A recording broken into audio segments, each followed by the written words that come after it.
आप कहाँ से बिलोंग करते हैं? जी सर, मैं नागौर जिले से बिलोंग करता हूँ सर। नागौर जिले से बिलोंग करते हैं। नागौर के बारे में कुछ खास बातें बताइए। जी सर, नागौर जिला है वो अपने पशु मेलों के लिए, लोक देवी देवताओं के लिए, नमक की जो झीलें हैं, लवणीय झीलें हैं उनके लिए, तथा नागौर जो है वो अपने हस्त औजार के लिए प्रसिद्ध है सर। अच्छा, तो ये नमक की झीलें जो आपने बताई है राजस्थान में और कहाँ कहाँ पाई जाती है, स्पेसिफिक एरिया बताइए। सर ये एक पचपदरा में है सर, जयपुर का सांबर है सर, और एक, सर अभी दो ही याद आ रही है सर मुझे। एक सर बीकानेर में लूण कांड सर जी। जोधपुर में भी कोई जगह है ऐसी? जोधपुर का सर अभी याद नहीं आ रहा सर, माफी चाहूंगा मैं। सांबर लेक क्यों चर्चा में थी अभी कुछ महीने पहले?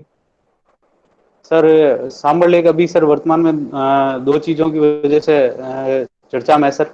एक तो सर वहाँ पे एविएशन, एक तो पक्षियों के वहाँ पे बहुत ज्यादा मृत्यु हुई थी सर, और दूसरा है सर वहाँ पे एक उसे एक पर्यटन के क्षेत्र में डेवलप किया जा रहा है सर। इन दोनों एक विषयों के कारण वो चर्चा में थी सर। अच्छा, ये मुझे बताइए कि इतना खनिज राजस्थान में, विशेष तौर से मैं नागौर की बात करता हूँ, होते हैं, बावजूद इसके खनिज आधारित उद्योग यहाँ पर विकसित नहीं हो पाए हैं। इसके पीछे क्या रीजन है नागौर में? जी सर, खनिज उधर नागौर जो है उस नागौर के अंदर काफी खनिज खनन खनिज है, लेकिन सर वहाँ पे उद्योग नहीं हो पाए हैं, क्योंकि सर यहाँ पे एक तो जो है जल की उपलब्धता कम है सर, यहाँ पे लवणीय जल है। दूसरा है सर यहाँ पे निवेश आधारित उद्योग है सर, कोई भी स्टार्टअप वगैरह की जो है वहाँ पे कौशल क्षमताओं का विकास नहीं किया गया। स्टार्टअप्स को बढ़ावा देने के लिए जो सरकार की योजना है उन्हें धरातल पर सर कहीं ना कहीं लाने में कमी रही है सर। हम्म, क्या क्या वजह है? जैसे मार्बल आपके यहाँ पे खूब निकाला जाता है, लेकिन मार्बल आधारित जो भी हम प्रसंस्करण इकाइयाँ कहते हैं, वो नहीं है विशेष तौर से नागौर में। उसके पीछे वजह क्या है? जी सर, कहीं ना कहीं सर यहाँ पे जो एक उद्यमिता की जो सर एक भावना रहती है सर, एक जो है जॉब क्रिएटर की जो भूमिका है सर वो यहाँ पे कम है, और जॉब सीकर की भूमिका है वो ज्यादा है सर। यहाँ पे लोग काम करना ज्यादा चाहते हैं, लेकिन काम देने की सर अभी जो क्षमताएं हैं वो यहाँ पे विकसित नहीं हुई है सर। कौन देगा काम? सर बड़े जो उद्योग वगैरह लग रहे हैं तो सर वही जॉब क्रिएटर होते हैं सर, स्टार्टअप्स वगैरह हैं वो यहाँ पे डेवलप नहीं हो पाए हैं। अच्छा, राजस्थान गवर्नमेंट ने अभी हालिया महीनों की बात करें तो कोई ऐसा इनिशिएटिव लिया है जो आपको लगता है कि ये की एरियाज है जहाँ पर इनिशिएटिव लिए गए हैं और आगामी कुछ वर्षों में ये काफी फलीभूत हो सकते हैं? आप की एरियाज बताइए मुझे, की स्टेप्स बताइए केवल। जी सर, एक तो मुख्यमंत्री लघु उद्योग प्रोत्साहन योजना है सर, जिसके माध्यम से है हम लघु उद्योग लगा सकते हैं सर। ठीक है। दूसरा इसके अंदर दूसरा इसके अंदर है कि सर एक प्रधानमंत्री कृषि उत्पाद उन्नयन योजना है, जिसके माध्यम से जो है आप एक ठीक है, आप मुझे ये बताइए कि लघु उद्योग प्रोत्साहन योजना आपने सीएम के नाम से जो चलाई जा रही है, इसकी स्पेसिफिक बातें बताइए। क्या है ये? दो बातें बताइए मुझे। सर इसके अंदर सर एक तो 10 करोड़ तक का ऋण दिया जा सकता है, और सर इसमें शायद कंफर्म नहीं हो सर, 2 से 3 साल के लिए सर इसके अंदर शायद टैक्स से छूट का प्रावधान है सर। मतलब 10 करोड़, आज कोई भी उद्योग लगाना चाहे उसको 10 करोड़ मिल जाएंगे सीधा, ये कहना चाह रहे हैं आप? नहीं सर, इसमें सब्सिडी जो ब्याज पर जो अनुदान है वो दिया जाएगा सर, ऋण दिया जाएगा उसके ब्याज पे अनुदान दिया जाएगा सर। ऋण दिया जाएगा नए जी नए सर। उद्योग के लिए या विस्तार करने के लिए उद्योग के लिए? आप स्पेसिफिक पता है आपको? सर माफी चाहूंगा सर, स्पेसिफिक नहीं पता सर। चलिए, ठीक है, एक बार राकेश जी आप इनकी शिक्षा के ऊपर पूछिए इनसे, फिर मैं वापस लूंगा संक्षेप में। हाँ, आपने बी फार्मेसी की है? जी सर बिल्कुल। अच्छा, आपने गवर्नमेंट की योजना में भी काम किया है और अभी रिलायंस रिटेल में काम कर रहे हैं, तो आपने जी सर। सरकारी और निजी दोनों क्षेत्र में काम किया है। आपको कौन सा बेहतर लगा और क्यों लगा? सर दोनों ही क्षेत्र अपनी अपनी जगह पे सही है सर, परंतु सर सरकारी क्षेत्र में सर जॉब का स्थायित्व रहता है, तो ये इस आधार पे सर इसे बेहतर माना जा सकता है। और दूसरा है कि सर जो आपका जन कल्याण की जो राज्य सरकार के या केंद्र सरकार के जो उद्देश्य होते हैं सर, उनकी पूर्ति जो है सर, वो सरकारी योजनाओं में कार्य करने से या उनके क्रियान्वयन से हो सकती है। तो सरकारी सेवा बेहतर थी तो आपने छोड़ी क्यों? सर ये कॉन्ट्रेक्चुअल थी सर, इसमें स्थायी कर्मचारी के तौर पर नहीं था सर मैं, इसलिए मुझे छोड़नी पड़ी थी। अच्छा, तो फिर आपके पास एक प्रोफेशनल डिग्री है बी फार्मा की, फिर आप जी प्रशासन के क्षेत्र में क्यों आना चाहते हैं? जी सर, प्रशासन के क्षेत्र में आने का सर एक ये है कि सर सभी सेवाएं अपने आप में विशिष्ट होती है, परंतु सर प्रशासनिक सेवा में आने का सर मेरे सबसे प्रथम उद्देश्य है कि सर इसमें जॉब का स्थायित्व है। दूसरा सर ये राज्य की सर्वोच्च सेवा है। तीसरा है सर इसके अंदर अधिकार और कर्तव्य और दायित्वों का जो है वो दायरा व्यापक है। चौथा इसके अंदर है सर जो मेरी जो क्षमता है मैं इसका भरपूर उपयोग यहाँ पे कर सकता हूँ। अच्छा, क्या क्षमताएं हैं आपकी, बताना चाहेंगे एक दो क्षमताएं आप? जी सर बिल्कुल। सर मैं एक बहुत ही धैर्यशील हूँ और कर्तव्यनिष्ठ हूँ और टीम मैनेजमेंट में विश्वास करता हूँ। अपने अन्य अपने जो अधीनस्थ होते हैं और जो मेरे अच्छा सीनियर्स अच्छा, होते हैं ठीक और है, मैंने टीम। दो ही पूछी है, कोई बात नहीं। आप मुझे ये बताइए, आपने टीम लीडरशिप में रूम में काम पे काम किया, कोई आपका ऐसा कोई अनुभव हो तो बताइए। जी सर, हमारे यहाँ हर साल सर हम जो है अंतर विश्व फार्मासिस्ट दिवस मनाते हैं सर 25 सितंबर को सर। तो वहाँ पे जो भी हमें आयोजन करने होते हैं तो सर उसके अंदर मैं अग्रणी भूमिका में रहता हूँ सर। अच्छा। अच्छा, तो अभी भारतीय कौन सी टॉप फार्मा कंपनीज है अभी, कौन कौन सी टॉप है वो, एक दो पांच के नाम बताइए आप। ये सर अभी जीएसके है सर, और डॉक्टर रेड्डीज हैं, फाइजर है, एबट है, और हम भी सर के जाइडस कैडिला है सर। अच्छा, अभी भारत में कौन सी कंपनी है जो ये वैक्सीन वैक्सीन बना रही है, फार्मा कंपनी? ये सर वर्तमान में सर अभी भारत बायोटेक के द्वारा कोवैक्सीन, और सीरम इंस्टीट्यूट ऑफ इंडिया द्वारा कोविशील्ड, और जो कल ही आई है स्पुतनिक वी है सर, उसको डॉक्टर रेड्डीज के द्वारा बनाया जाएगा। जाइडस कैडिला द्वारा जिंको जाइकोविड बनाया जाएगा, तथा जॉनसन एंड जॉनसन की जो वैक्सीन आने वाली है उसे बायोलॉजिकल ई द्वारा बनाया जाएगा। अच्छा, ये जॉनसन और जॉनसन की वैक्सीन सबसे अलग कैसे है, सर क्या ये है एक इसमें? जी सर, ये अभी तक एकमात्र जो विकसित डोज है जो सिंगल डोज है सर, ये इन सभी डोज से अलग है सर।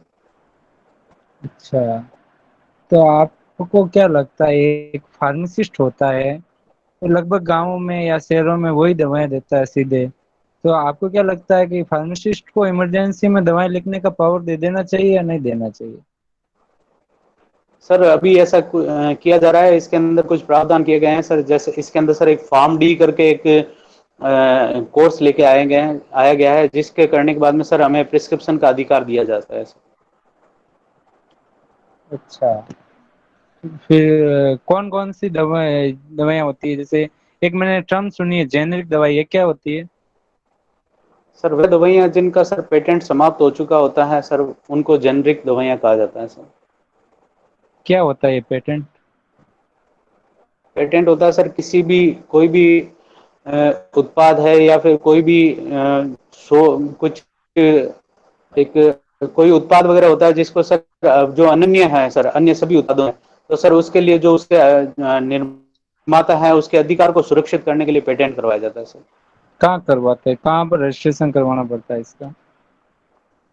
सर ये पेटेंट ऑफिस है जो सर दिल्ली में है सर, वहां पे करवाया जाता है। अच्छा, तो ये अभी जो कल आपने बताई थी अभी स्पुतनिक वैक्सीन, सर ये क्या अर्थ क्या होता है इस स्पुतनिक का?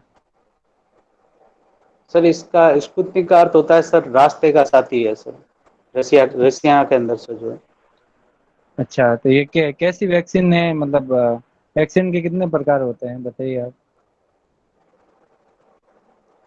कितने जी सर। प्रकार की होती है वैक्सीन, वैक्सीन कितने प्रकार की होती है?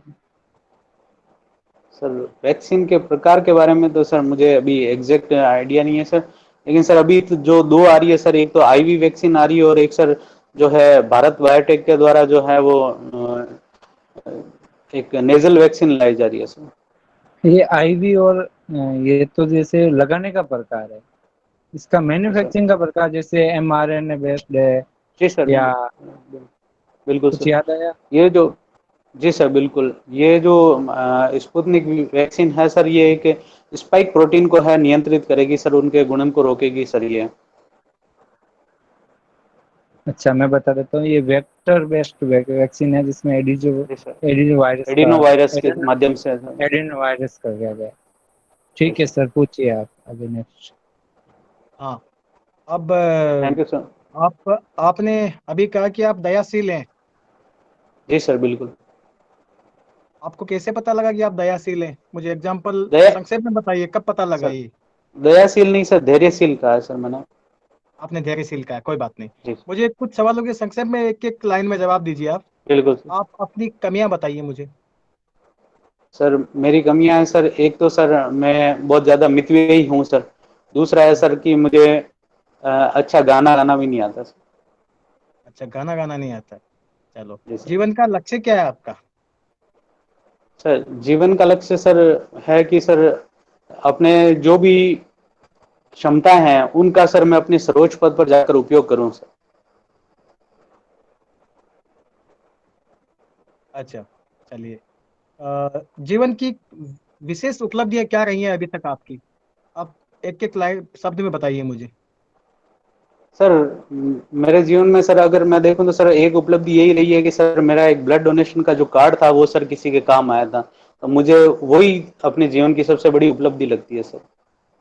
आज आप साक्षात्कार तक पहुंचे, ये आपके लिए उपलब्धि नहीं है?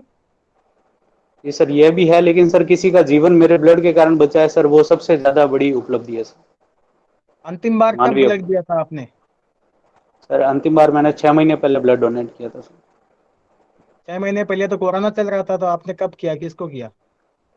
जी सर, मेरे रिलेटिव थे, उनका ऑपरेशन हुआ था सर, वहां पे किया था सर। रिलेटिव को तो ब्लड कोई भी डोनेट करता है, वो आप उसको इतना दयाशील मानने की क्या आवश्यकता है? आपने किसी आम आदमी को किया? सर ब्लड डोनेशन कैंप में किए हैं सर मैंने, आम ओके, आदमी के लिए नहीं। चलो ठीक है, ओके। आ, थैंक यू अरे अभी आपके लिए फीडबैक बताते हैं। सर।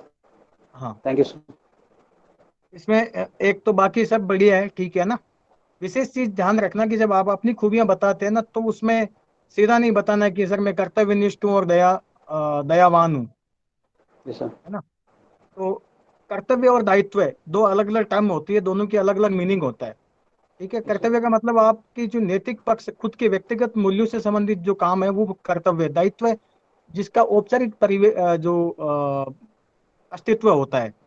जैसे आप जी एक सर। एसडीएम की भूमिका में होते हैं, तब आपके कुछ दायित्व होते हैं। दायित्व होता है। कर्तव्य आपके नैतिक होते हैं, है ना। तब ऐसे शब्दों का इस्तेमाल करते हैं तो आपको उसका स्पेसिफिक पता भी होना चाहिए कि दोनों है क्या वास्तव में, है ना। जी सर। तो सीधा नहीं कहना है कि मैं दयाशील हूँ या फिर मैं कर्तव्यशील हूँ, इसके बजाय आपने कहना है कि सर मुझे ऐसा लगता है कि मैं अपना दायित्व निभाने का प्रयास करता हूँ। सर मैं ये करने का प्रयास करता हूँ, है ना।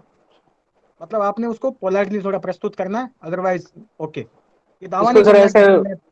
हाँ, इसको ऐसे बोल सकते हैं कि सर के विपरीत परिस्थितियों में सर जो उपलब्ध संसाधनों के माध्यम से उचित निर्णय लेने की क्षमता रखता हूँ। हाँ, जो भी, हाँ, कैसे भी बोल सकते हैं, लेकिन थोड़ा सा घुमा के बोलना है कि सर मुझे ऐसा लगता है कि मैं धैर्यशील रहकर काम कर सकता हूँ। सर मुझे लगता है कि मैं पीड़ित व्यक्ति को देखता हूँ तो मुझे कुछ करने का एक मेरे मन में भाव आता है। इस प्रकार से घुमा के कहना है बात को, बात वही है, बट जी सर। घुमाना है उसको, थोड़ा सा ठीक घुमाना है। है, पोलाइटनेस आ जाती है उसमें। सर मुझे ऐसा लगता है कि शायद मेरे अंदर ये गुण बहुत अच्छा लगता है सर, मैंने ये महसूस किया है सर, है ना। ये थोड़ा सा ऐसे करना, अदरवाइज ओके। और वो थैंक यू। आपने मुख्यमंत्री, वो उसकी लघु स्पेसिफिक उद्योग बातें प्रोत्साहन पता। है। हाँ हाँ, उसमें आपने स्पेसिफिक बातें पता हो तो फिर उसमें नाम लेके छोड़ देना, आगे नहीं बढ़ना है। जब ठीक है पता सर। है कि ये चीज है इसमें, है ना, ठीक है तो सर। बताना है। बाकी उसको विस्तारित नहीं करना है, पहले बताना कि सर मुझे स्पेसिफिक जानकारी नहीं है ना। Okay sir. ठीक है, बाकी एक्सीलेंट है सर, कोई दिक्कत नहीं है ना। हाँ, आप thank you sir. Rakesh ji बताइए। हाँ सर, आपका कॉन्फिडेंस एक दो सवाल में थोड़ा शुरुआत में बहुत नर्वसनेस रहती थी, वो थी। बाकी आपका कॉन्फिडेंस बहुत अच्छा था।